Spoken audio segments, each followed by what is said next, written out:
Capitonnez. C'est toi qui devrais aller dans une cellule. Tu la connaissais pas, cette cellule?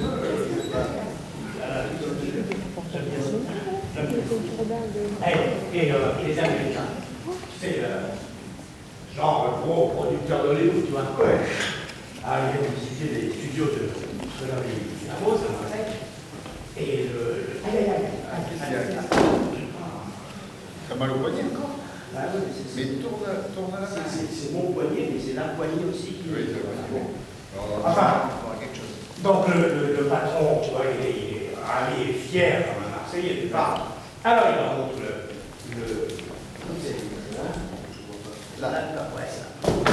il leur montre l'atelier de construction des décors, tu vois, le plateau de tournage, pas de travail,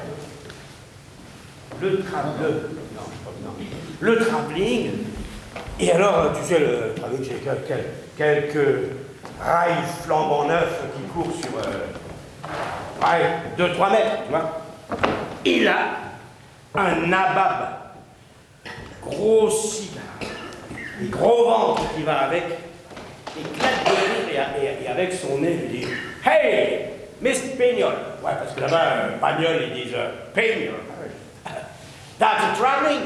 Traveling, c'est un mot anglais, tu sais. Mais chez nous, le traveling, nous avons des kilomètres et des kilomètres de traveling. Et alors le bon maître, avec son beau sourire, il la regarde et il dit « Mais chez nous, mon cher, nous faisons du cinéma, pas du chemin de fer. » Tu la connaissais pas? Non, je la connaissais pas. Hé, il y a des gens. Oh. Comment ils sont rentrés? Enfin, je ne sais pas, par rapport, sûrement, mais en même temps, remarque, c'est pour eux qu'on est là. Et ils sont là, ils sont en avance, mais ils sont là. Ouais, ou alors nous qui sommes en retard. La salle est éclairée. On est en avance, tu vois? Et la servante aussi, on est en retard. Et le décor n'est pas planté. Ouais, bah alors c'est nous qui nous sommes plantés, bien plantés. Bon, on se reprend, on assure, on fait comme si, tu vois. On va essayer de voir, tu vois. Bonsoir, mesdames, messieurs. Tu vois, c'est pas possible. Eh ben, le spectacle vous remercie d'être là et nous allons commencer. Et vice-versa ou le contraire. Ouais. Ah oui, c'est la série, là. Non, c'est pas ça. C'est pas ça. C'est pas ça. T'es un régisseur sourd, c'est grave. Si en France, tout finit par des chansons, les grandes aventures commencent par des lettres, et la première lettre du jeune Marcel, arrivé à Paris, est destinée à son copain Jean Ballard. Alors, tu fais Marcel, je fais tous les autres personnages, tu vas rire. Paris très vivant, très grouillant. Figure-toi une promenade sur la Canebière le dimanche. Et quand tu quittes la Canebière, une autre Canebière et une autre à perte de vue. Alors celle-là, je l'ai déjà entendue dans la bouche de Monsieur Brun, qui affirme qu'à Paris, il a vu 40 canebières. Et César qui dit « Allez, Monsieur Brun, vous êtes bien lyonnais. » D'ailleurs, ce doit être bien vexant pour un Marseillais de débarquer à Paris par la gare de Lyon. C'est en 1922 que Marcel monte à la capitale, avec des rêves de réussite littéraire. Et il trouve qu'il est facile de réussir à Paris, le talent étant la seule chose nécessaire. En 1922, comme c'est curieux, on joue pour la première fois au Théâtre des Arts à Paris, Tchekhov, et c'est la mouette. En 1922, Jacques Copeau fait connaître pour la première fois Stanislavski, le metteur en scène russe, qui va révolutionner le théâtre avec sa méthode. En 1922, Louis Jouvet prend la direction de la Comédie des Champs-Élysées et va monter Knock de Jules Romain. Ça vous gratouille ou ça vous chatouille? Alors, Jules Romain, de son vrai nom, Louis Farigoule. Et tout nous ramène à ces chères collines. Fou, ça. En 1922, Charles Dulin transforme le théâtre de Montmartre en théâtre de l'Atelier et va monter Pirandello. Dis donc, tous ces noms-là, c'est pas très folichon, hein? C'est pas ce qu'on appelle les années folles à cette époque. Ben, rien n'empêche. C'est de l'autre côté du boulevard, les orchestres de cuivre et les revues. C'est en 1922 qu'on achève de construire le Théâtre de la Madeleine, où sera créée sa pièce, Les Marchands de gloire. Écrite avec Paul Nivois, elle sera jouée en 1925. En pleines années folles, tous ces auteurs sérieux. Non, tu veux dire ce bouillonnement intellectuel et novateur. Oui.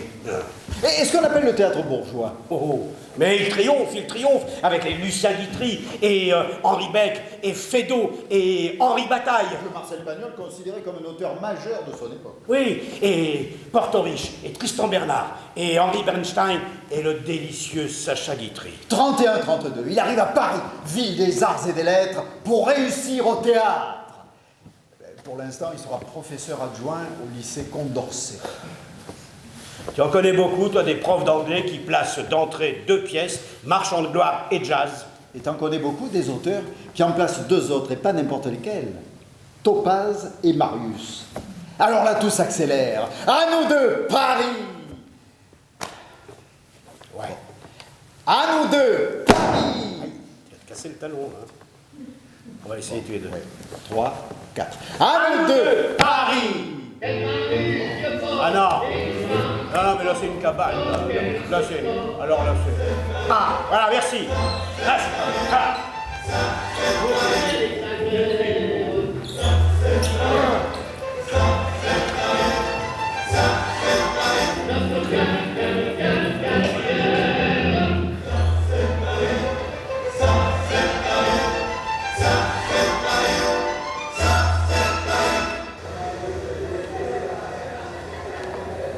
Mais bien entendu, je lirai bien volontiers votre pièce, monsieur. Pagnol, Marcel Pagnol. Merci de m'avoir reçu, monsieur Rému. Mon cher Pagnol, hier j'ai eu une grande conversation avec Volterra au sujet de Marius. Cette nuit j'ai relu la pièce et vous avez tous raison. Je jouerai pas Nice. C'est dans l'intérêt du théâtre. Mais, attention, pour César, il faut que tu trouves un acteur épatant et une vedette. Alors viens au plus tôt au théâtre, cordialement Rému. Mon cher Pagnol, il faut que je te voie au plus vite pour prendre rendez-vous avec le patron, et nous avons besoin de bavarder avant. Mais oui, alors viens me voir plutôt dans ma loge, puisque tu ne veux pas déjeuner avec moi. J'ai dégoté 2 acteurs de première, avec accent marseillais. Primo Charpin, à l'Odéon, qui joue un Marseillais dans Chotard et compagnie, et qui est épatant et pas cher. Dezio, celui qui joue le Marseillais dans Le Chemin de Buenos Aires, et qui est de premier ordre et pas cher. Et j'ai souligné 2 gros traits, 2 fois, épatant et pas cher, et de premier ordre et pas cher. Donc, viens me voir au plus tôt dans ma loge. Ah oui, puisque tu ne veux pas déjeuner avec moi. Tu sais, il faut que tu aies une date sûre, autrement je signe ailleurs pour l'hiver prochain. Ah. Souligné. 2 fois, 2 traits, souligné. On me propose 2 pièces, une de Bourdet, une de Villemetz. Alors je t'attends, cordialement à toi, Rému. Je t'attends, souligné, 2 fois aussi. Mon cher Pagnol, puisque je ne te vois plus, je te recommande Madame Ducouret pour le rôle d'Honorine. Elle est belle, bien en chair, bonne actrice, et l'accent comme il faut. Car méfie-toi, si nous prenons trop de Martigues, nous risquons de tomber dans la pochade, voire la pastorale. Je comprends pas. Il y avait des acteurs de Martigues et tu ne les aimes pas? Enfin, Rému ne les aimait pas? Non, alors là je t'explique.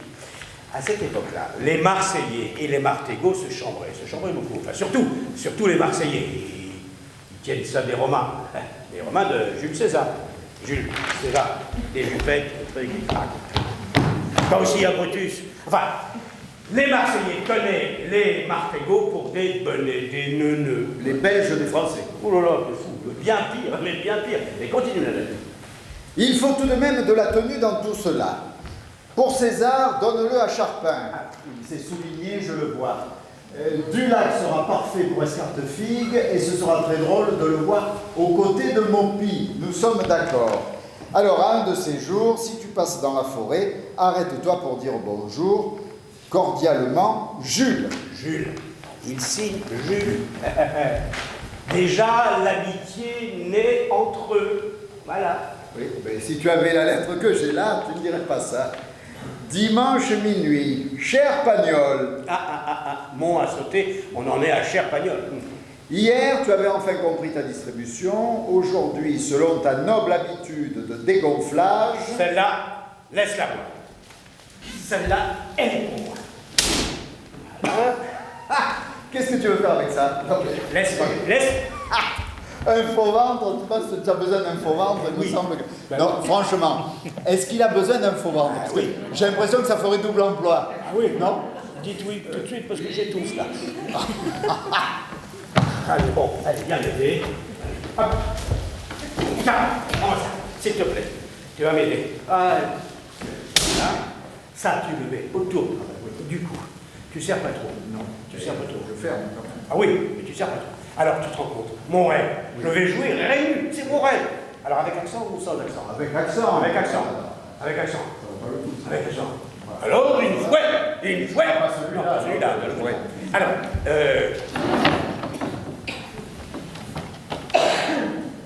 le honneur, c'est comme les allumettes, ça ne sert qu'une fois. À toi, il te ferait, il me faut le garder. Oui, bon. Mon cher Pagnol, je serais très content de participer à ta pièce, mais à une condition, que ton ouvrage soit interprété par des Marseillais. Dans le cas contraire, si tu prends un Marseillais d'Alsace pour le rôle de Marius, pour son père, prends un Lorrain, pour Panis, prends un homme de Maubeuge, pour Escartefigue, un homme de Sedan, et pour le chauffeur, prends un homme de Lille. Et alors là, ta distribution sera très bien. Mais pas de choses boiteuses, ou tous Marseillais avec accent véritable, ou tous du Nord avec accent d'exportation. Voilà. Alors naturellement, je n'attaque nullement le talent de personne. Moi, j'essaie de défendre ta pièce et me défendre moi. Alors, comme tu ne sais toujours pas ce que tu fais, ce que tu fais pas, je crois pas qu'il... Non. Quand je serai sûr, je te dirai ce que je fais. Cordialement, Rému. T'as compris? Ouais. On avait dit pas d'imitation. Enfin, tu avais dit. Ben oui.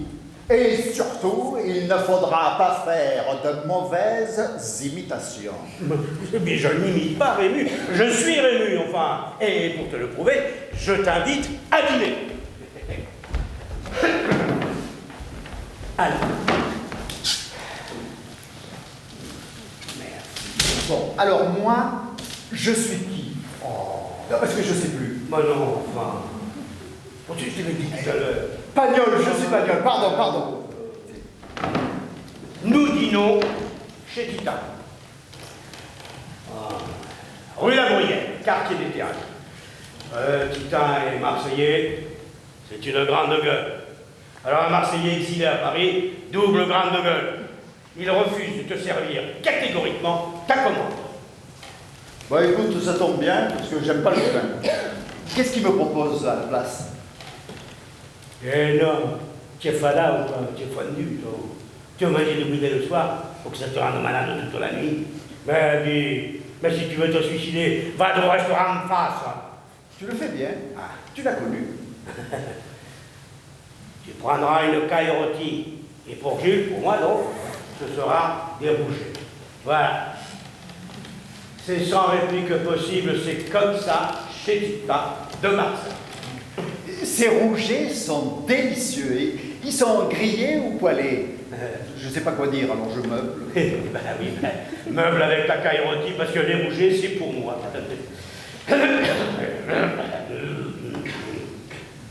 Cet après-midi, j'ai vu Charpin dans Chotard. Il sera excellent dans Panis. Oh, cette caille rôtie est bien rôtie. Tu ne m'écoutes pas. Tu ne m'écoutes. Soulève ton assiette. Voilà. Et bah c'est tout. Voilà, on ne mange plus. D'accord? Et hop, tu voulais un dessert, tu n'auras pas de dessert. Alors, pourquoi dis-tu qu'il jouera Panis? C'est ta réplique. Pourquoi dis-tu qu'il jouera Panis? C'est ta réplique. Parce que ce sera moi qui jouerai César, point. Alors, je ne sais pas ce que tu as bu avec ta caille rôtie, mais tu m'as l'air complètement abruti. Tiens, c'est vrai, qu'est-ce qu'il nous a imposé comme boisson, Titin? Bernard, s'il te plaît, recentre-toi. Je te demande de te recentrer. Notre public chéri et néanmoins nourricier, est là, pendu à nos lèvres, Jules Rému, le grand acteur reconnu, connu et adulé des grands auteurs parisiens, ne veut pas jouer Panis, il exige de jouer César. Pourquoi? Oui, pourquoi, Richard? Jules! Pourquoi Jules? Je veux être le propriétaire du bar. Je veux que la pièce se passe chez moi. Voilà. Ton Jean-Père est moins connu que moi. Ce n'est pas là, monsieur Rému, à se déranger pour aller voir monsieur Jean-Père, c'est monsieur Charpin à venir s'expliquer chez monsieur Rému. Mais non, c'est pas difficile à comprendre, ça, non? Là, je l'ai bien fait. Mais non, c'est pas difficile à comprendre, non? C'est ça, c'est mon rôle, c'est mon emploi. Mais tu ne l'as pas assez mis en avant. Rajoute-moi 2, 3 scènes, allez, 4 scènes supplémentaires. Et tu verras ce que j'en ferai. Tel était Rému. Il y avait des intuitions géniales qu'il justifiait par des raisons absurdes. Alors là, tu étais très bien. Ouais. Tu m'as bluffé, hein? Ah ouais? Tout en retenue, sobre, sincère, fin, je dirais. Ouais, là, j'ai compris, n'en fais pas trop. Bon, un petit voyage, on se magnanime. Ah, la tour magnanime. Bon, je le savais. Un spectacle, ça se répète, on n'a pas assez répété. Combien de fois je te le répète? Tu dois continuer ta distribution. Tu vas à l'Opéra de Nîmes, rencontrer Alida Rouf et lui proposer de jouer Honorine. Ah bah, c'est toi qui vas jouer encore le plus beau rôle. Tu vas jouer Honorine aussi, c'est ça? Non, mais ils étaient péris, mais les Rougets, c'est pas possible, ils étaient péris, mais les Rougets. Je te rappelle que tu joues Marcel Pagnol de l'Académie française, et à ce rythme, il n'y est pas encore à l'Académie. L'académicien en espadrille, on disait. C'est joli. Bon, tu me laisses Honorine.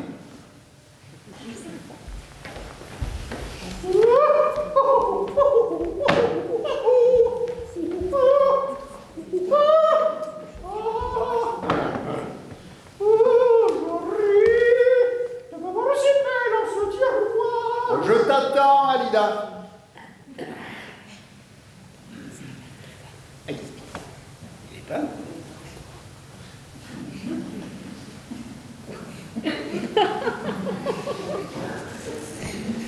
J'ai pris froid. Si la voix aussi gracieuse est une sirène de bateau, je me demande pourquoi il ne me siffle pas. Qu'est-ce que tu fais ici? Après le spectacle à la brasserie, tu me paieras la soupe à l'oignon. Et nous jouerons au théâtre de Paris. Ah, mais c'est malheureux pour moi. Là, je ne pourrais pas. Tu l'aurais monté à Marseille, je l'aurais joué, mais à Paris, je ne leur plairai pas. Ah, sûrement, je ne leur plairai pas. D'abord, ils ne parlent pas comme nous. Hein. Et moi, je ne comprends pas leur façon de parler non plus. Alors, de tout sûr, c'est réciproque. Tu vois. Mon Dieu, quel dommage et quel trouble. Mopi du monde. Tu dis du mot, c'est tellement. Tu me dis rien? Ben, tellement. Du lac, Rému, mon Dieu, que des amis. Oh, quelle troupe, mon Dieu. Et Volterra me donne 200 francs. Allez, va, tu me dis des mensonges. Tu me dis ça pour me faire venir. Et une fois que je serai perdu dans Paris, c'est pas vrai,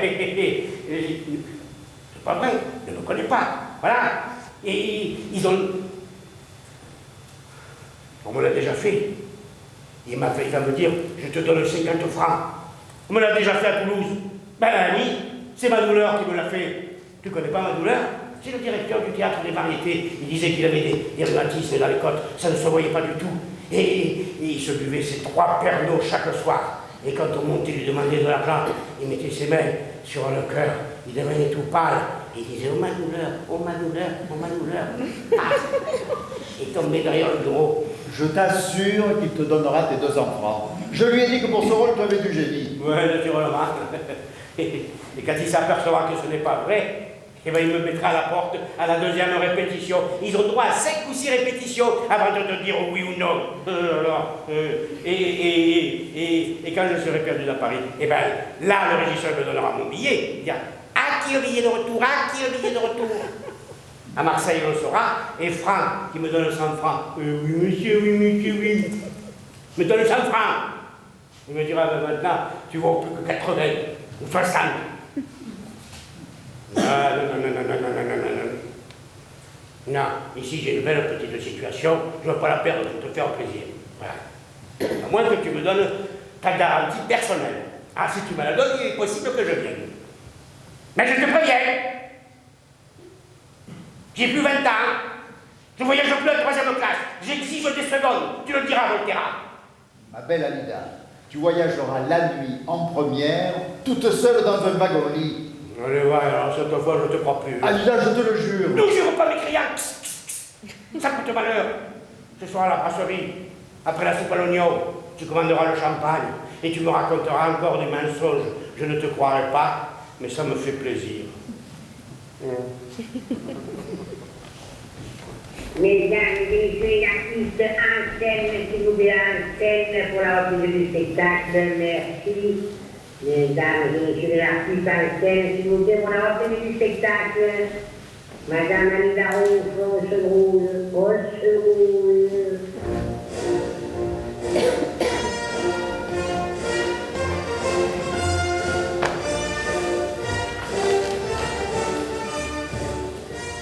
Marius triomphe au théâtre. 10 ans ne se sont pas écoulés depuis ma montée sur Paris. Fanny prend la suite et le 3e volet est prêt. Ce sera César.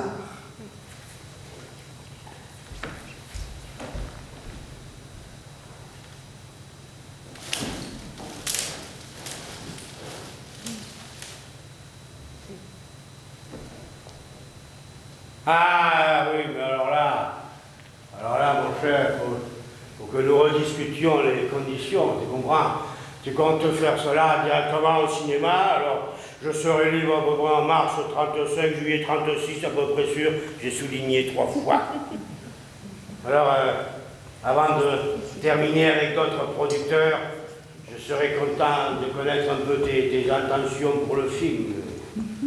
Et ça me ferait plaisir d'ailleurs que tu me rendes ma liberté et ma signature, parce que j'ai déchiré les 2 contrats devant témoins.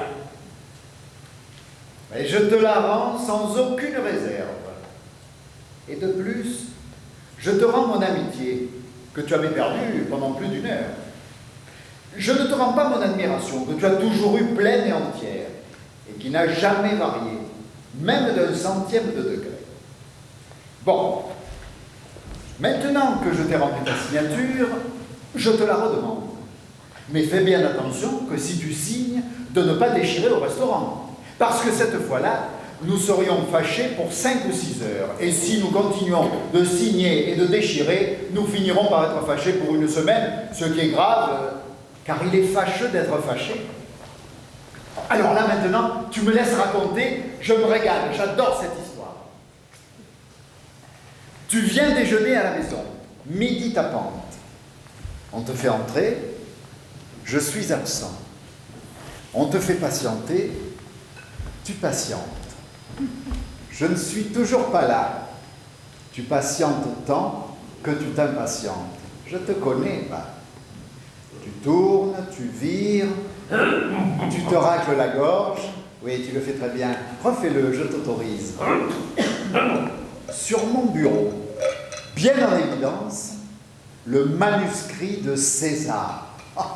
Cette curiosité qui te pique, on dirait le Mistral tout entier au mois de janvier, quand le ciel est si bleu du côté du Vieux-Port. Allez, je ne suis pas là. Ouvre-le, ce manuscrit. Tourne la page de garde. Dépasse le joli titre plein de promesses. César. Tu n'as pas résisté longtemps? Non, non, ne crains rien. Personne. Nul ne te regarde, nul ne t'espionne. Oh là là, je m'y crois, moi. Voilà. Jour 1. Extérieur jour. Enterrement de César. Tu vois, moi aussi j'ai souligné. Tu es malhonnête. Dis donc, tu peux pas me faire ça. Oh, Jules, mais tu étais là, excuse-moi, on ne me l'avait pas dit. Quelques petites choses à régler. Je ne t'ai pas trop fait attendre. Marcel, tu me tues. Oh, ressuscite-moi, j'accepte tes conditions. Allez, je signe. Tu signes. Tu vois? Je déchire à mon tour. Ouais. Je te ressuscite bien volontiers. Tu n'étais pas mort. Escroc. Ah, dis donc, c'était bien. Ah, vachement, je t'assure. Bon, c'était... Et j'ai failli rester. Bon, tu vas faire, mais je sais pas. Bon, enfin, bon, écoute. Bon, ben merci. Écoute, je te remercie. Mais toi aussi, tu étais très bien. Ah oui. Excusez-nous. Voilà qu'on se congratule comme de vieux sociétaires. Mais peut-être que nous le méritons. Ah ben oui, nous le méritons, merci. Merci. Merci. Bon, allez. Il est temps que la pièce commence. J'arrive quand moi. Eh oui, je parle de Monsieur Fernand Désiré Contandin, dit Fernandel. Oh, je te sentais piaffé depuis un bon moment, hein. Déjà dans les starting blocks et au détour d'une ou deux petites phrases. Malgré toi, déjà sous notre Marcel, percer ton Fernandel. Ah, tu l'as senti? Oui. Eh, je l'ai bien fait, hein. Timidement d'abord, et puis alors un petit peu moins, et puis alors là maintenant, comment tu me trouves? Je l'ai, hein, mon Fernand. Et nous avons tourné Angèle, Regain, Le Spoons, et la seule fois avec toi, mon cher Rému, la fille du puisatier, nous sommes en 40. Bonjour Jules.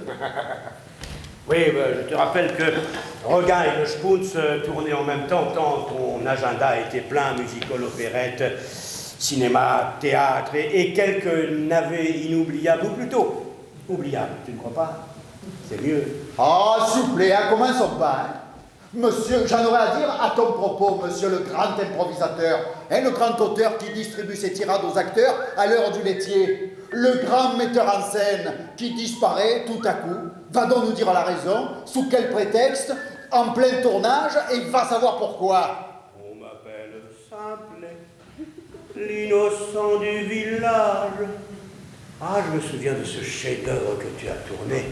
Je te revois à l'ouverture du film dans ton olivier, avec le petit chapeau rond que tu avais piqué du pusatier. Il t'allait bien, Dis donc, j'étais pas bon d'Antoine le bossu de Saint-Henri, dit. Alors maintenant que t'en parles, tu vois? Oui. Ah, magnifique. Et j'ai même dit en parlant de toi, il possède le don de faire rire des gens qui ont tant de raisons de pleurer. Oh, redis-le-me-le. Ah oui, mais alors après, vous tournez un film qui s'appelle Carnaval, et là, ça tourne mal. Me traiter de pitre, de paillasse, de mauvais acteur, moi? Ah non, je ne passe pas là-dessus. On a beau me dire que c'est à cause du déjeuner bien arrosé, ah non, j'arrête le tournage. Je suis comme ça, moi. Lorsque je m'énerve, moi, oh là là, je suis terrible. On ne chatouille pas mon amour-propre. J'exige des excuses écrites. Et même, je veux et j'exige d'exquises excuses. 10 fois sans respirer. Ah, vous voyez, de plates excuses du maître. Je les ai voulues, je les ai eues.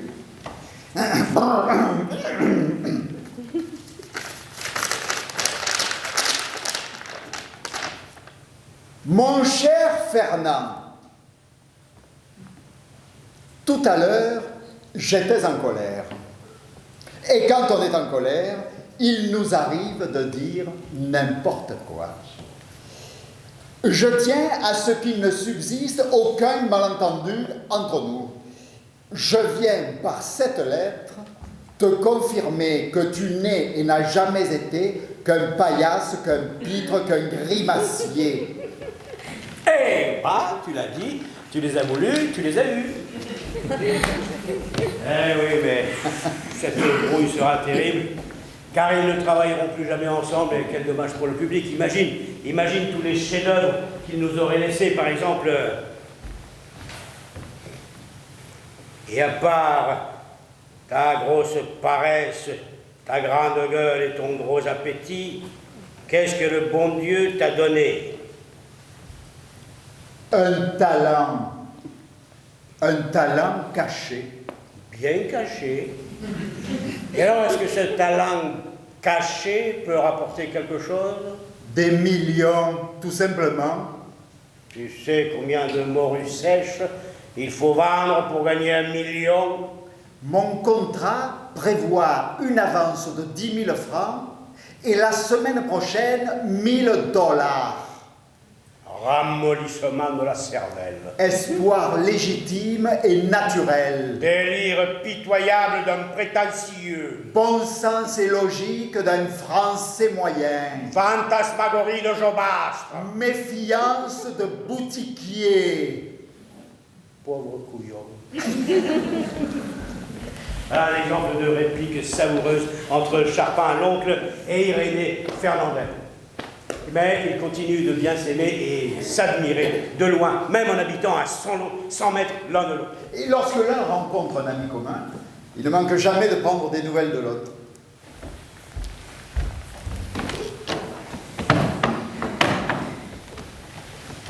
La couleur envahit la vie de Marcel Pagnol, car l'amour le comble. La couleur avec de beaux yeux bleus et de longs cheveux blonds. Jacqueline ne va plus jamais lâcher sa main. Elle est comédienne, elle va jouer Ophélie dans Hamlet, dans une mauvaise traduction d'Essai de son auteur de mari. Alors il entreprend de s'attaquer à sa propre traduction, 3800 vers. Il est comme ça, Marcel. Quand sa voiture fait un petit bruit, il ne cherche pas un garage pour la faire réparer, il construit un moteur. S'il se contentait du moteur, il construit une voiture, carrément. Cette fameuse réplique de Charpin, justement, dans l'épicerie familiale des Houres. On ne saura jamais qui c'est qui a laissé le panier de croissants sous le robinet du bidon de pétrole. Non, l'autre. Tu n'es pas bon à rien, tu es mauvais à tout. Voilà. Eh bien, Marcel, c'est ça. Il est mauvais à rien, il est bon à tout. Quand ses pairs voient déjà en lui le grand auteur qu'il est devenu, lui pense au cinéma parlant. Alors que Louis Jouvet dira du cinéma qu'il n'est que du théâtre en concert. Et plus tard, la couleur, avec le système roucolore, dans La Belle Meunière, la vie de Franz Schubert.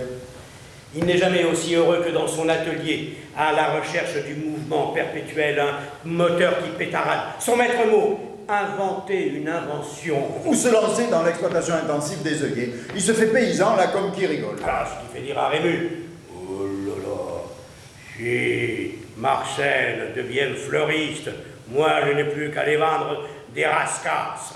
Il attaque son nouveau film, Manon. L'occasion est trop belle de réunir tout son petit monde, ses amis, autour de lui, à la treille. Le film Épopée de l'eau dure 4 heures et effraie les distributeurs? Pas de souci. La télévision est balbutiante, il lui offrira en feuilleton.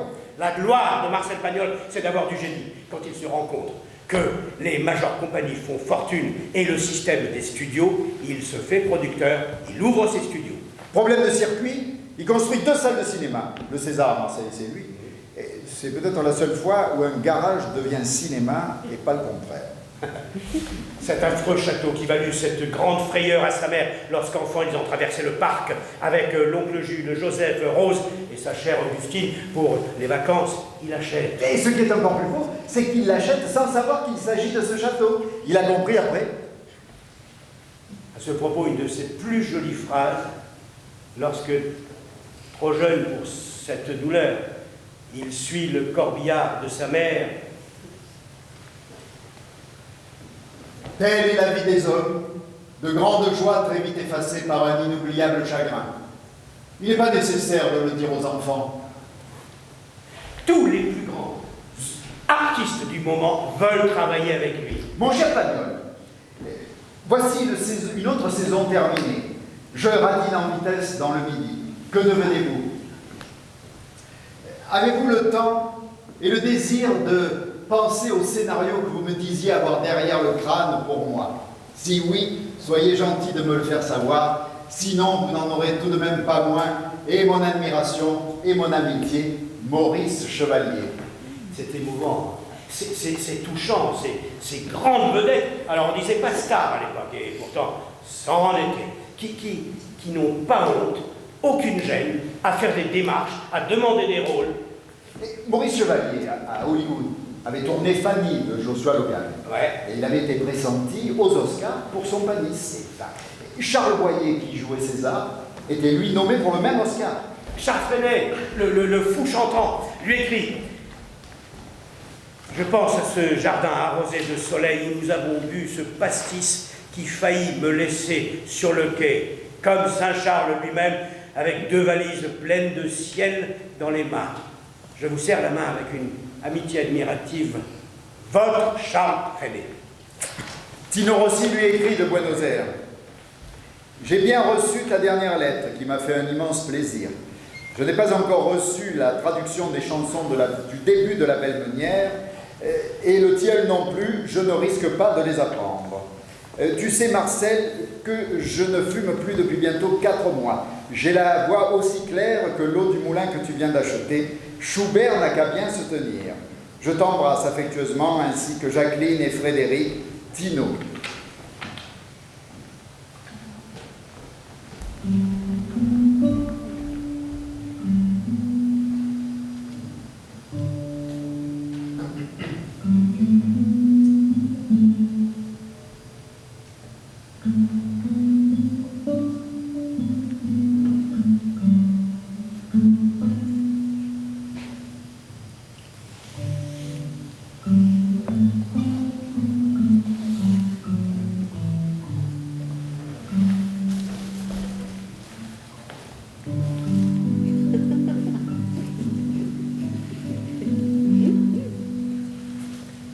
Vieux Vincent, il est 11h du soir, je viens de jouer de la guitare et je pense à toi. Ça me prend souvent, mais je te le dis pas. À quoi ça servirait de te l'écrire? Ce soir, ça me prend. Au fond, nous sommes des salauds. On s'aime et on ne se le dit jamais. C'est le caractère des gens de la Méditerranée. En jouant de la guitare, je pensais tout à coup que je jouais presque aussi bien que toi. Mettons moitié aussi bien. Et pourtant, je n'ai fait ni la Tonkinoise, ni les ponts de Paris, ni Quand on s'aime, ni Qu'il était beau mon village, ni Jeux deux amours, ni Venise provençale. J'ai rendez-vous demain à 8h, excuse-moi de ne pas te donner de liste complète. Ça peut me traîner jusqu'à midi. Tu ne pouvais pas être autrement. Petit, Rabelais, joyeux, bon jusqu'à la bêtise. Tu es tout écrit dans tes chansons. Il y a une chose admirable et terrible dans ton destin, c'est que ce que tu écris est si proche du cœur qu'on ne se demande jamais de qui c'est, comme pour les chansons populaires du bon vieux temps. Et quand tu partiras, tu laisseras 100 ou 200 chansons, des sentiments à toi, des idées à toi, qui feront encore du bien à des gens qui ne sont pas nés. Et quand on dira « Qui a fait ça ?», les grands musicographes diront peut-être « C'est du 19e ou du 20e siècle? Crois-tu que c'est beau, hein, que ton nom soit remplacé par un siècle numéroté? Alors, il y a dans cette lettre une particularité étrange. Elle n'apporte aucune nouvelle, elle n'en demande pas, elle ne contient aucune offre, elle n'apporte aucune demande. Alors pourquoi te l'ai-je écrite? Je n'en sais rien. Peut-être pour une raison plus belle et plus noble que tout ça. Je t'embrasse, Marcel.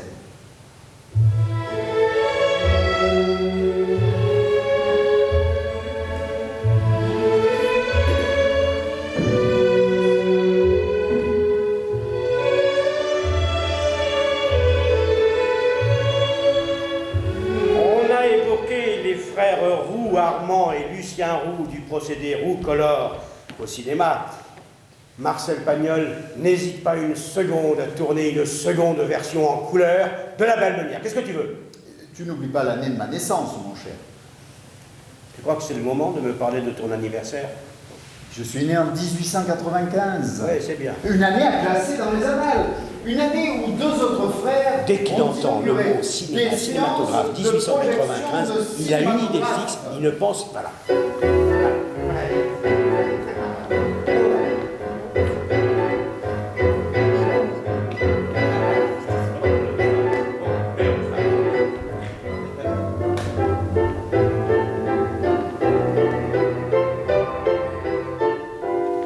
Mais non, il n'est pas encore né, Charlot, et le guide n'a que 6 ans. Et les frères Lumière, Mais qui n'ont pas inventé le cinéma, quoi qu'on en pense parfois. Seulement organisé les premières projections publiques de films, dont le fameux Arrivée du train en gare de La Ciotat. La Ciotat, c'est à La Ciotat que Marcel faillit naître ce jeudi-là. Sa chère Augustine s'était rendue chez sa sœur pour mettre au monde bébé Marcel, et à la dernière minute, elle change d'avis. Hors de question que bébé naisse hors de chez son mari ou moi. C'est ce que je te dis, tu ne m'écoutes pas. Marcel Pagnol, le grand auteur, est né en 1895, une année majeure pour le cinéma. Qu'est-ce que c'est? Ça c'est le dossier cinéma, justement. Parce qu'il ne s'est pas contenté d'en faire du cinéma, il en a aussi parlé. Pas comme certains qui font beaucoup de cinéma quand ils en parlent. Alors, avec René Clair, magnifique réalisateur et fervent admirateur du muet. Voilà, nous, la liberté, c'est lui. Et le silence d'or. Oui, aussi. Il affirme que le cinéma muet est la plus pure expression de cet art et que l'auteur du film, c'est le réalisateur. Pas besoin de la parole. Non. Donc du texte, qui est redondant et parasite. Pour Marcel, pour toi donc, les dialogues sont le moteur de l'action. Je dis, et je le martèle, les dialogues, c'est une nouvelle forme d'écriture. Le patron, c'est l'auteur. Il est au-dessus de tous les autres réalisateurs, producteurs et tutti quanti. Oui. Affichons nos différends sur les magazines intelligents. Affichons au grand jour nos querelles. C'est toi qui as tort. Et c'est moi qui ai raison. Et Rossellini m'a dit que j'avais inventé le néoréalisme. Et tu te rends compte? Ah, j'ai inventé le cinéma italien, celui que nous avons tant aimé. Mon cher vieux, je vous attends ce soir pour dîner chez Titin, 56 rue La Bruyère, angle rue Blanche. Titin, le même qui nous a refilé les rougets et la caille rôtie la dernière fois? Le mai. Et ses bouillabaisse sont mémorables et ses oursins de carie. Oh, cette carte. Oh là là, mes enfants, la carte. Oh, daube provençale. Pièces et paquets à la Marseillaise. Saint-Tropez, le 14 octobre.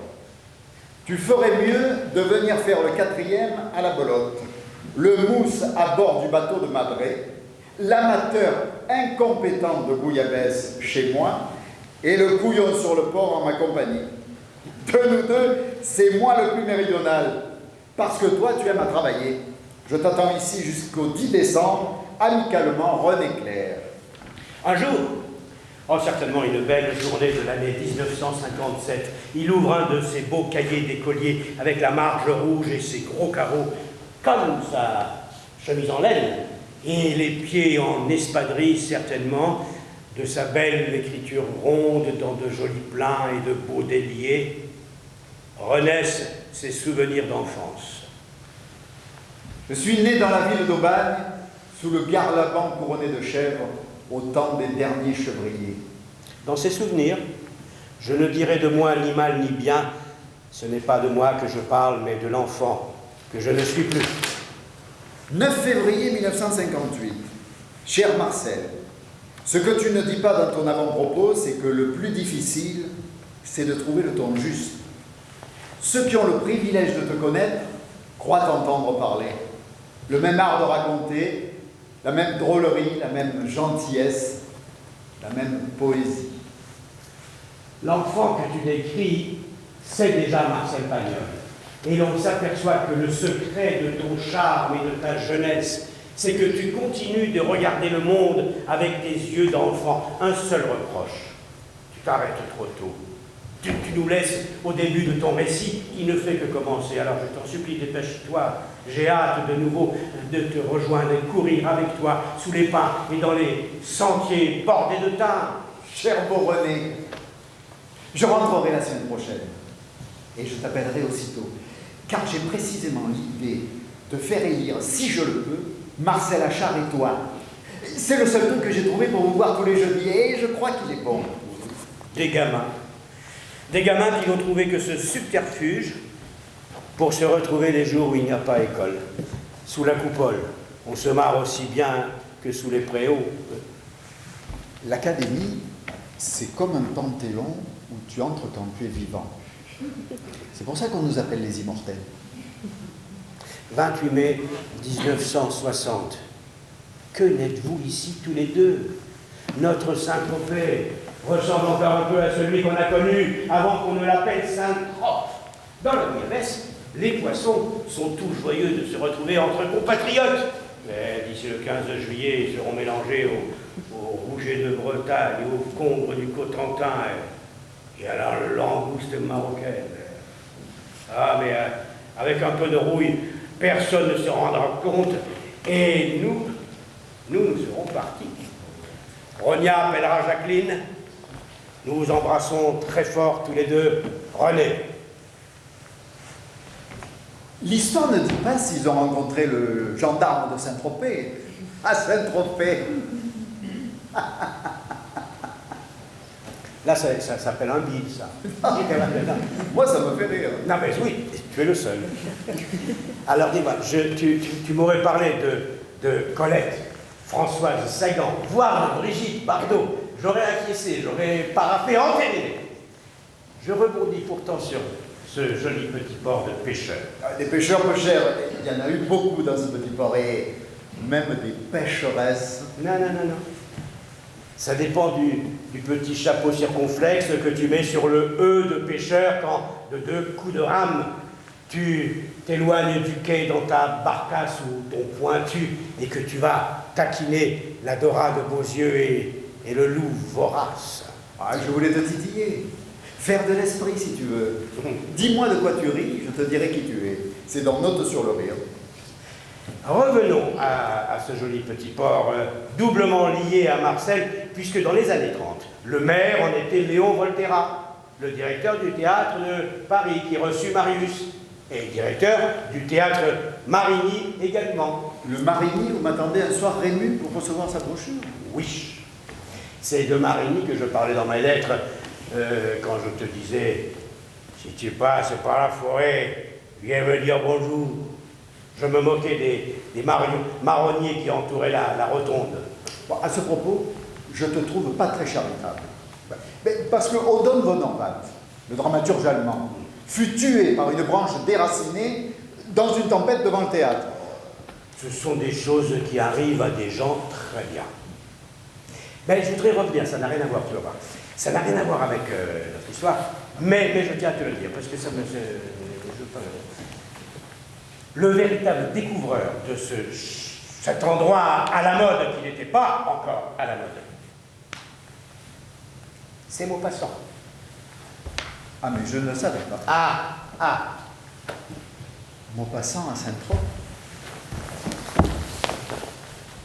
En Bermuda et tongs. Il se promène sur le port.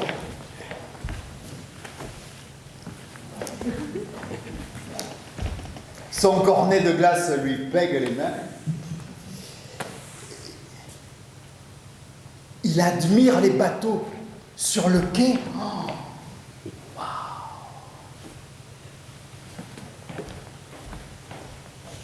Eh bien, tu vois, je ne le voyais pas comme ça, moi, le Guy de Maupassant. En 1887, il vient se reposer dans ce joli petit port, dans son propre yacht au fil de l'eau. Et Cocteau, tu m'as pas dit que tu voulais parler de Cocteau? Alors, Marcel et Jean Cocteau se sont rencontrés lors d'un dîner en 1944. Et leur amitié est née, cimentée par une admiration mutuelle. Mon cher Marcel, mon merveilleux Marcel, mon délicieux Marcel, pourquoi vivre si loin de l'un de l'autre? Hier soir, j'ai écouté un de tes dialogues à la radio avec le cœur au bord des yeux en forme de larmes, car la beauté ne me fais jamais rire. Je t'embrasse très fort, ton Jean. Mon Marcel, je ne parierais pas rater le dernier acte, mais la mémoire me manque et l'action. Bref, une sale et longue convalescence qui commence à prendre l'allure d'un état normal. C'est beaucoup de recevoir un signe de ton amitié.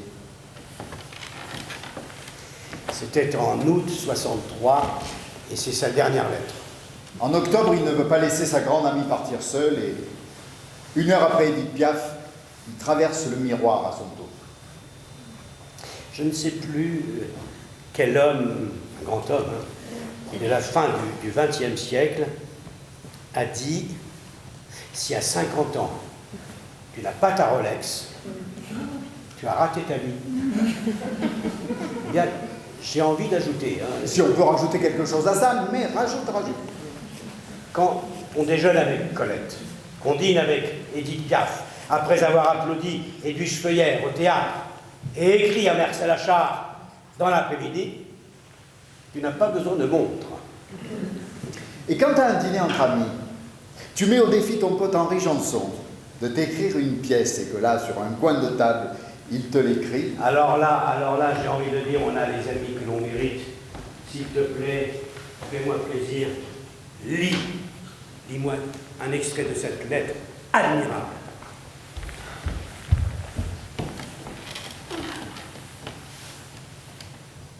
Ton article est plein d'amitié, de la vraie, de l'ancienne. Non seulement il m'a fait plaisir, mais il m'a foutu le cafard. Ça commence à sentir les souvenirs, les mémoires. On s'approche peu à peu du nécrologique. Et cette tendresse ironique et discrète qui en fait le charme et le prix, c'est exactement celle que je ressens pour toi, pour Steve, pour Marcel. Elle est un petit peu humide de regret. Il me semble qu'on a perdu son temps de ne pas se voir, qu'on a eu tort de devenir célèbre, qu'on n'a pas été assez amis. On s'est fait des maisons, on a eu des femmes qui achètent des rideaux, des moulins à café et même des meubles.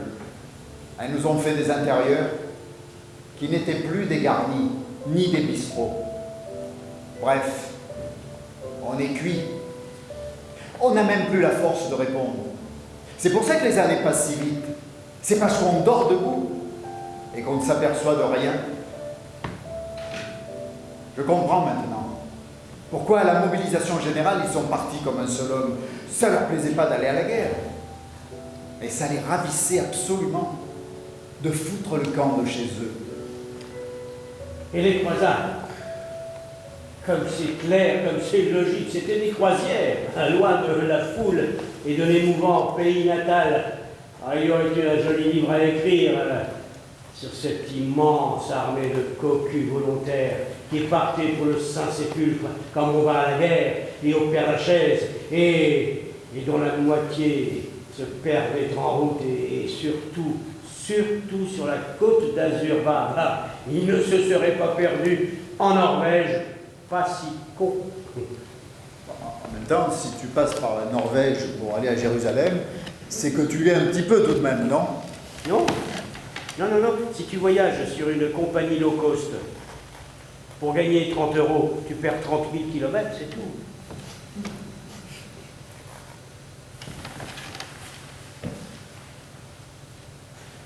Tout à l'heure, il y a 100 ans tout rond, puisque nous étions en 1922, tu paraissais comme pris en faute quand nous sommes entrés en scène, parce que la servante était éclairée au milieu du plateau. Oui, c'est la petite veilleuse qui nous empêche de nous casser la figure quand la salle est éteinte et qu'on est obligé de traverser la scène pour aller plus vite à l'administration, toucher nos défraiements et discuter nos contrats.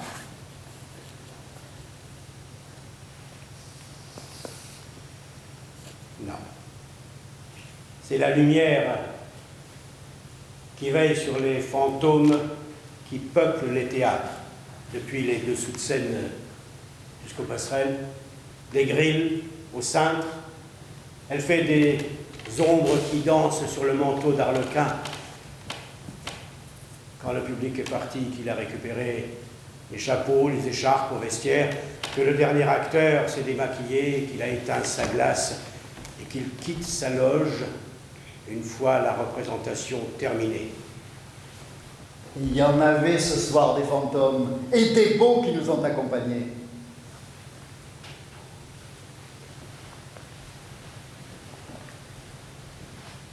Et ils sont encore là.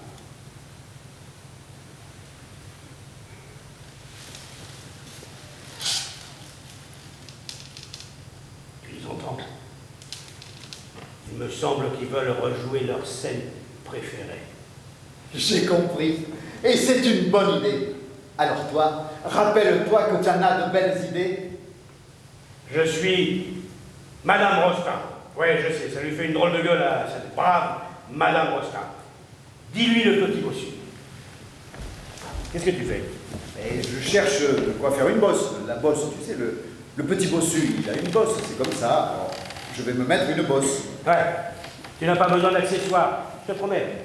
Ta bosse, on va la voir, on n'a pas besoin de la regarder.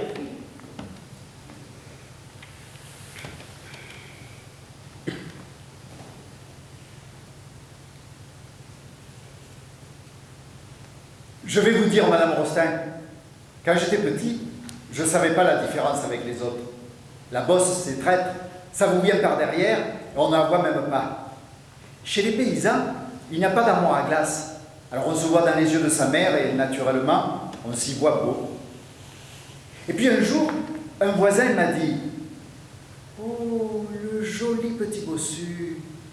Alors j'ai demandé à ma grand-mère « Qu'est-ce que c'est un bossu ?»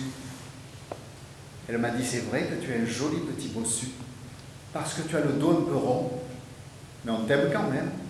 Et c'est même à cause de ça que nous t'aimons bien plus que les autres. » Et elle m'a chanté une vieille chanson qui disait « Un rêve m'a dit une chose étrange, un secret de Dieu qu'on n'a jamais su.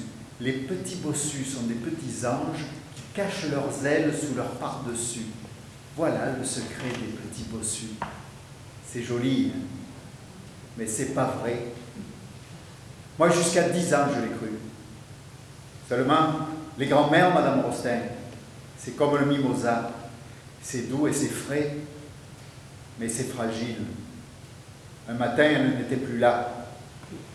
Une bosse et une grand-mère, ça va très bien, on peut chanter, mais un bossu qui a perdu sa grand-mère, c'est un bossu tout court. On dit qu'il a fallu couper et reprendre plusieurs fois pour tourner cette séquence, tant Fernandel était ému. On dit aussi qu'il pensait à sa propre grand-mère. Tu connais ton pagnol à la lettre?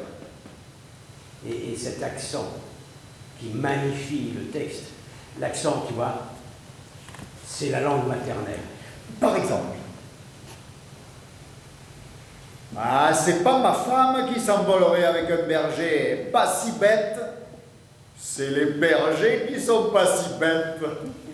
Et puis ta femme, avec les tétasses qu'elle a, c'est pas un berger qu'il lui faudrait, c'est un bouvier.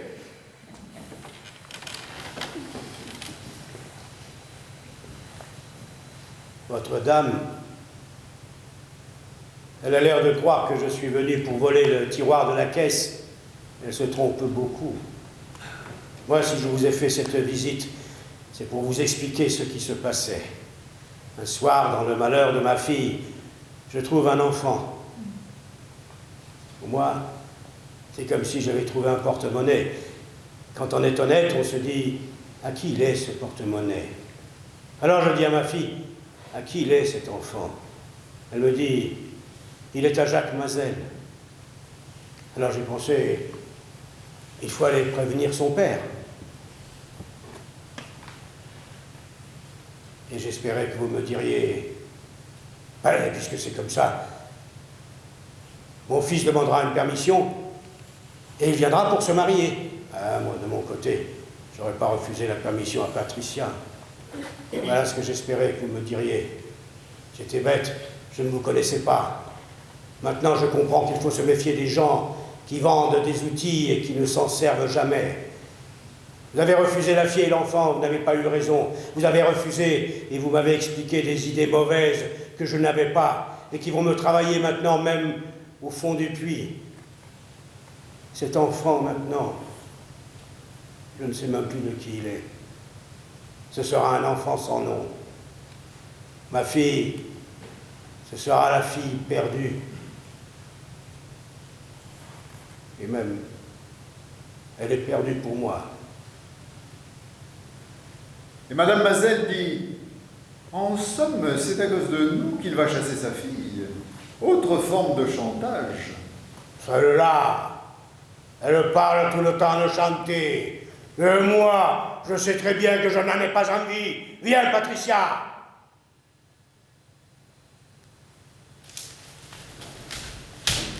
La fille du puisatier, encore une tragédie où il n'est pas interdit de rire. Marcel était empreint de tragédie grecque. Marius est une tragédie grecque. Manon, l'eau des collines, c'est une tragédie grecque. La vieille Delphine, devenue aveugle, quand elle annonce au vieux César Soubéran que Jean est le fils de Florette, son grand amour de jeunesse, le fils qu'il n'a jamais eu. Et qu'il a tué, en quelque sorte, avec l'aide de ce pauvre Hugolin, en lui taisant la source qui aurait pu redonner vie à ses lapins, ses légumes. De l'authentique, partout. Eh bien, Delphine, c'est la Pythie de Delphes qui vient et qui annonce les oracles. Est-ce qu'elle mange quand elle vient, la Pythie? Non, parce qu'on dit souvent, la Pythie vient en mangeant. Ah, tu vois? Là, ça marche. Non, on vient de loin, là, hein, quand même. Ne l'encouragez pas. Là, vous êtes tous ses complices, là. Ah oui. Alors, gendarme à Saint-Tropez, ça vous a plu aussi, gendarme. Maupassant en short, ça vous a plu, ça aussi. Et maintenant, ça, eh ben, je vous laisse entre vous, je quitte le projet. Ciao. Non, excuse-moi, non, je ne le ferai plus. Pardon. Si tu veux que je te pardonne, tu me fais Saturnin, ce brave Saturnin, quand il rend visite à Angèle dans les rues sombres de Marseille.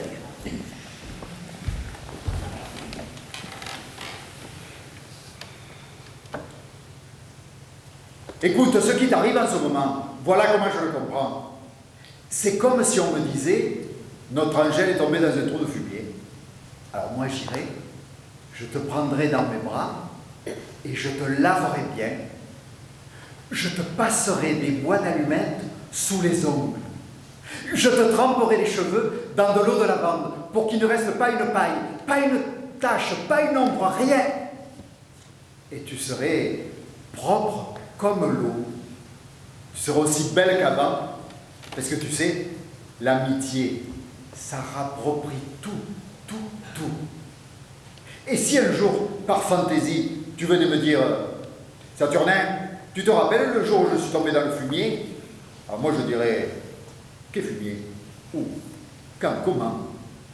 Moi je t'ai vue si petite que je te vois propre comme tu es née. Et belle cette scène. Encore une, tu me diras, magistralement jouée par l'immense Fernand Delphes. Eh bien, il ne joue pas, il lit. Il lit son texte au fond de son chapeau. Il tient comme ça, mine de rien. Alors, peut-être sans doute le grand metteur en scène, le grand improvisateur, comme l'a dénommé Fernand Delphes. Plusieurs fois a-t-il distribué son texte le matin très tôt en arrivant au studio avant de tourner la séquence. N'empêche, moi, j'aimerais bien lire un texte de cette façon. Le paradoxe du comédien, faut-il jouer, faut-il incarner, être ou ne pas... Pas le moment. Tu veux entendre un morceau de regard? Si, oui, merci. Je reste parce que je suis le dernier. Tant que je serai là-haut, c'est un village. Quand je passe dans les rues, je fais du bruit. Tenez, même des fois, je chante. L'an dernier, j'ai volé quelques poignées d'orge à mon voisin. Je les ai semées dans la rue pour que les moineaux ne s'en aillent pas. Si je partais, ce ne serait plus un village, ce seraient des pierres mortes. Des pierres mortes, comme c'est beau. J'aime les mots. Eh oui, tu aimes les mots. Écoute ceci. Ses cheveux coupés aux épaules et séchés par le vent formaient une épaisse crinière. Ses yeux bleus de mer brillaient derrière les boucles qui cachaient son front. Et tout son visage avait cet éclat que les brugnons mûrs ne gardent qu'un jour, mais qui brille 3 ou 4 ans sur les joues lisses des jeunes filles.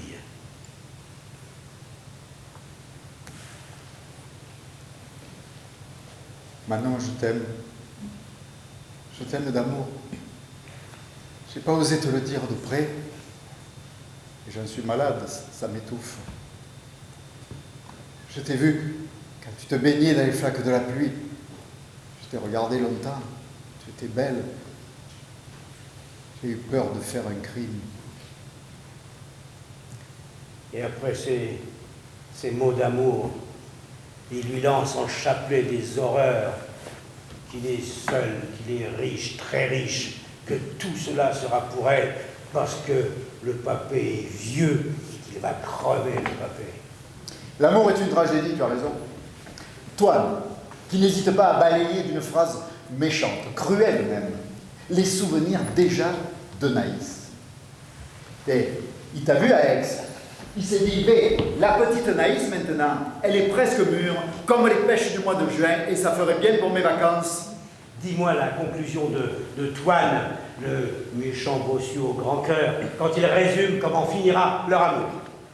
Toine, le bossu assassin. Et dans le cas-ci, on dira, ah, ça se voyait venir depuis longtemps, quand il était petit, il attrapait déjà les mouches pour leur mettre la paille au cul. Et Frédéric, pour faire l'avocat, du premier coup, il aura un bon client. Il dira, monsieur le juge, ne le condamnez pas à mort. Peut-être qu'à cause de la bosse, on ne pourrait pas le mettre sous la guillotine. Et il dira aussi, monsieur le juge, ça n'est pas de sa faute. Il a commis ce crime à cause de la férocité des bossus. Et il me sauvera la vie. Et on m'enverra dans les Amériques où il y a des minestrones de serpents et des araignées qu'en piquant un homme sur le doigt de pied, ça fait mourir toute la famille. Et toi, pauvre orpheline, tu auras ton portrait dans les journaux et on te plaindra beaucoup et tu deviendras Madame Frédéric. Si c'est ça que tu veux, il faut me le dire franchement. Moi, je prends une picosse, ton père, je le coupe en deux et je le finis avec une serpe. Tu dis des choses affreuses, Bernard. Et moi, je l'ai dit, mais c'est toi qui me les demandes. Et je vois bien que tu te régales d'entendre des atrocités. Ben oui, mais c'est des mots affreux, tragiques, cruels, méchants. Ouais, mais tellement drôles à la fois, quoi. C'est pas donné à tout le monde. Et tu pourrais pas dire des choses gentilles pour une fois. Il est comme ça, c'est un cœur pur. Eh ouais, mais qu'est-ce qui me viendrait à l'esprit, là, tout de suite Ah oui C'est ainsi qu'elle sépare les meilleurs amis, en riant sur des balançoires qui s'arrêtent 2 minutes quand le mal ne les pousse plus. Les femmes, le sujet de prédilection de Marcel Pagnol. Elle était belle comme la femme de nôtre. Ouais, son sujet de prédilection, parmi quelques autres. Homère, la belote et la cuisine, la mécanique des moteurs, Virgile, la cueillette des œillets, les mots, l'amitié, un pastis bien frais à l'ombre d'un été, la tragédie d'Hamlet, son costume d'académicien, la bouillabaisse, le cinéma et la calligraphie. Il a aimé sa femme, les sources et ses amis.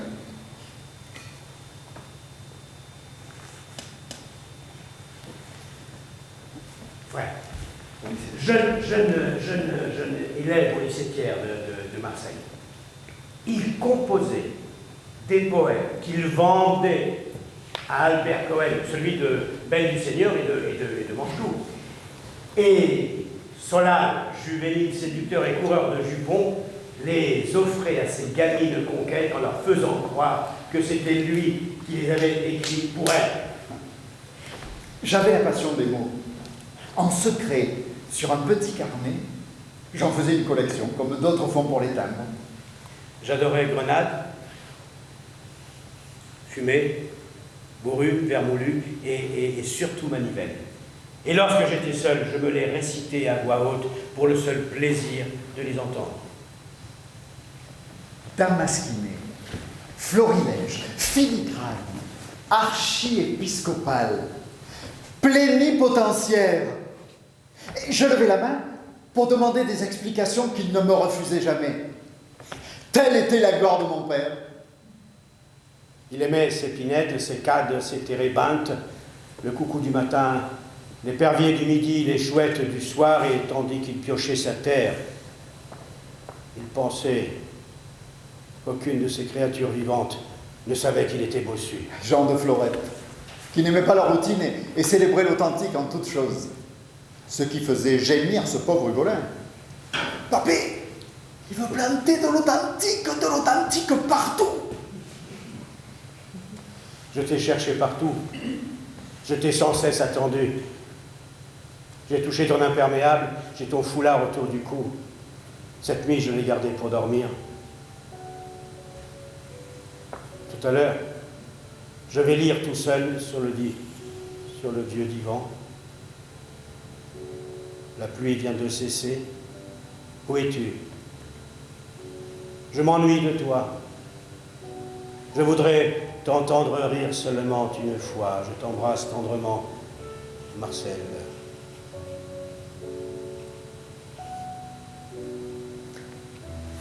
Il a aimé sa femme, les sources et ses amis.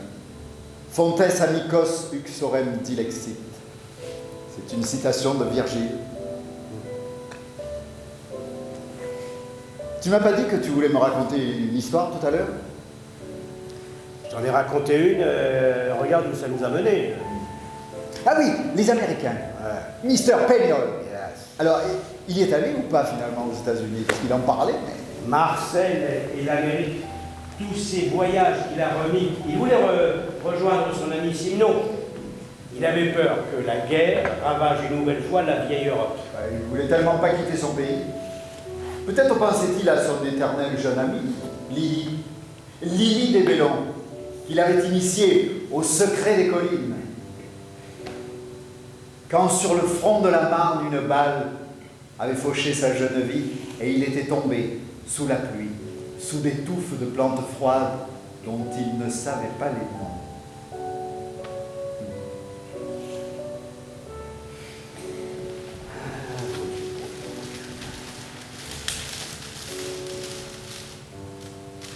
Maurice Druon avait ainsi résumé le temps des secrets. C'est une merveille, plaisant, tendre, français parce que provençal, provençal parce que latin. La caresse du soleil et le parfum des herbettes, la saveur de l'huile d'olive et la nostalgique glissade du temps. On lit cela avec l'accent et aussi avec une petite larme au coin du sourire. Des souvenirs dans la belle lignée. Comme tu es humain, sous de plaisantes apparences. J'ai l'impression maintenant d'être devenu un de tes amis d'enfance en te lisant. Un jour, un vieux monsieur, austère, légèrement hautain, certainement un savant de quelque académie de province, interpelle Marcel et lui lance comme un défi. Alors vous, cher monsieur, avec votre accent, lorsque vous parlez de Tourcoing, vous dites Tourcoing. Et Marcel lui dit, chez nous, voyez-vous, monsieur, nous ne parlons pratiquement jamais de Tourcoing. Vous ne la connaissez pas non plus? Non, je la connais pas. Alors j'en ai d'autres. Ah oui, Ouais.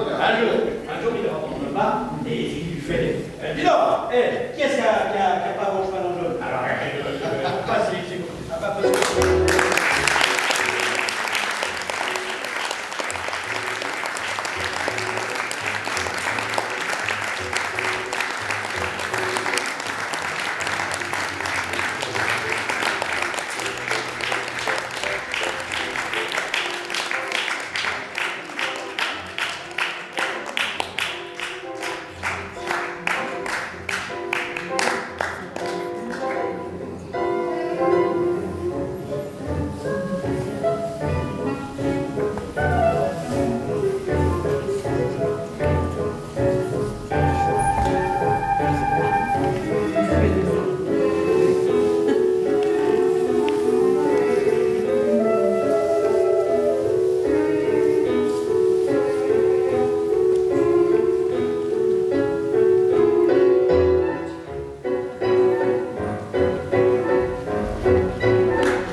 accueil, de votre présence. Surtout, ça nous fait chaud au cœur d'avoir une salle bien remplie, c'est bien.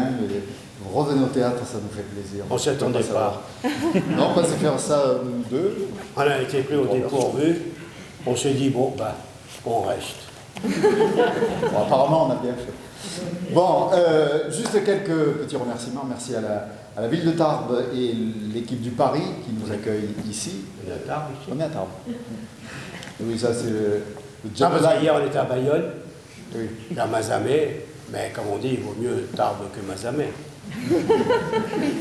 J'avais jamais entendu ça. Non, jamais entendu. Mais je la retiendrai ou pas. Mais enfin, bon, donc voilà, c'est un théâtre de création. Et c'est un plaisir de créer ici parce qu'on a un bel outil et voilà, on crée des spectacles qui tourneront après, on espère, du moins on fait tout pour. Voilà. Et ben, voilà, c'est tout. Merci à vous et à très bientôt. On joue encore demain à 16h. Donc si vous avez des amis qui pourraient être intéressés, ben, n'hésitez pas à leur dire de venir aujourd'hui, demain à 16h. Voilà. Non, vous avez raison, applaudissez.